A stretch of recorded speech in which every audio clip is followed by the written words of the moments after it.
Smoking இப்பவும் பண்றவரா இருந்தாலும் சரி, ஆல்ரெடி ஸ்மோக்கிங் பண்ணினே இருந்தவரா இருந்தாலும் சரி, அவரது நுரையீரல்கள் பார்த்தா அங்க தாராளமா டாக்ஸின்ஸ் இருக்கும். ஏன்னா டெய்லி இந்த மாதிரி ஸ்மோக் பண்ணும்போது அங்க நிறைய கருமையா இருக்கும். அங்க இருக்கிற செல்ஸா இருந்தாலும் எல்லாமே டேமேஜ் ஆகுறதுக்கும் கேன்சர் வர்றதுக்கும் சான்ஸ் உண்டு. எப்படி நமக்கு இது சுத்தம் பண்ணலாம், எப்படி இதை நமக்கு கிளீன் பண்ணிக்கலாம் அப்படின்னு பார்க்கலாம். இதுக்காக நமக்கு தேவையான பொருள்கள் வெங்காயம், இஞ்சி, மஞ்சள், கொஞ்சம் ஹனி, இது மட்டும் தான் நமக்கு தேவையான பொருள்கள். இது எப்படி நமக்கு இதுக்காக தேவையான ஒரு பானம் தயாரிக்கிறது அப்படின்னு பார்க்கலாம். இஞ்சி நுரையீரல்கள்ல தாராளமா இருக்கிற சளி நமக்கு வெளியில தள்ளறதுக்கு ஹெல்ப் ஆகும். அந்த மாதிரி வெங்காயம் கேன்சருக்கு எதிராக போராட்டத்துக்கு ரொம்ப ஹெல்ப்ஃபுல்லான ஒண்ணு. நம்ம இதுக்காக மட்டும் கிடையாது, நம்ம சலாடு மூலமா சாப்பிடுறது, இல்ல ஏதோ சமையல் பண்ணி சாப்பிடுறது, எப்படியானாலும் வெங்காயம் நம்ம உள்ள போறது கேன்சருக்கு எதிராக போராட்டத்துக்கு ஹெல்ப் ஆகிற ஒண்ணு. அந்த மாதிரி நம்ம நுரையீரல் சம்பந்தப்பட்ட நோய்களை எதிரிடுறதுக்கும் வெங்காயம் ரொம்ப ஹெல்ப்ஃபுல்லான ஒண்ணுதான்.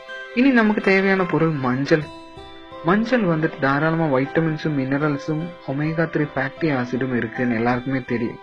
இது வைரஸ், பாக்டீரியா, கேன்சர் அந்த மாதிரி எதுக்காக வேணும்னாலும் எதிராக போராட்டத்துக்கு இது ரொம்ப ஹெல்ப்ஃபுல்லான ஒண்ணு. இது எப்படி நமக்கு இந்த பானம் தயார் பண்றது அப்படின்னு கூட பார்க்கலாம். 1 லிட்டர் தண்ணி நல்லா குதிக்க வைக்கணும். அதுல ஒரு 400 கிராம்ஸ் வெங்காயம் சேர்க்கணும். அதுக்கப்புறம் அதுல 2 டேபிள் ஸ்பூன் மஞ்சள் தூள் கூட சேர்க்கணும். நல்லா குதிக்க வைக்கணும். இப்ப நம்ம 1 லிட்டர் தண்ணி எடுத்திருக்கிறது ஒரு 1/2 லிட்டர் ஆகுற வரைக்கும் நல்லா குதிக்க வைக்கணும்.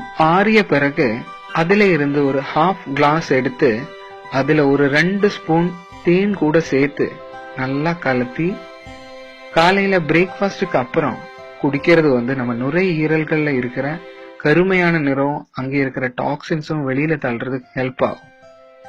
இந்த மாதிரி நம்ம இந்த மெடிசின் சாப்பிட்டுறது 3 நாள் தான் இந்த மாதிரி சாப்பிட வேண்டியது. இந்த டைம்ல பால், காஃபி, ஆல்கஹால், அந்த மாதிரி நான்வெஜ் இவைகளில் எதுவுமே நம்ம சாப்பிடக்கூடாது. இதுதான் இதோட கண்டிஷன். 3 நாட்களிலேயே உங்களோட நுரையீரல்கள், லங்ஸ் கிளியர் பண்றதுக்கு ரொம்ப ஹெல்ப் ஆகும். கண்டிப்பா உங்களுக்கு இந்த வீடியோ ஹெல்ப் ஆகும். உங்களுக்கு இந்த வீடியோ பிடிச்சிருந்தா லைக் பண்ணலாம். உங்களுக்கு ஏதோ டவுட் இருந்தா இங்க கமெண்டா கேட்கலாம். இந்த மாதிரி இன்ஃபர்மேட்டிவான வீடியோஸ் இனியும் பார்க்கறதுக்கு சப்ஸ்கிரைப் கூட செய்யலாம். தேங்க்யூ.